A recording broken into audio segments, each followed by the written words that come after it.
तो हेलो दोस्तों, good morning. तो देख सकते हो सुबह के बज रही है 8 और देखो बाहर की वेदर।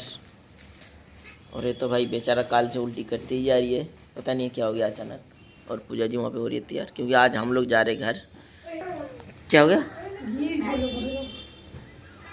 हम लोग जा रहे घर और मम्मी जी चिकन बना रहे, चिकन जो खासकर उसकी बहू जी के लिए, इनके लिए। नहीं तो नहीं, बेचारा शायद खा नहीं पाएगा उल्टी गई, और इनको पहले डॉक्टर दिखाएंगे।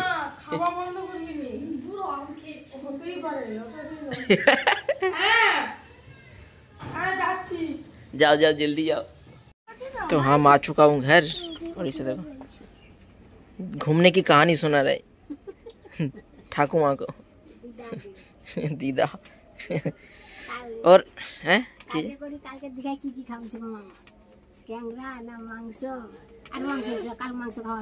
ক্যাংরা খেয়েছে ওরা।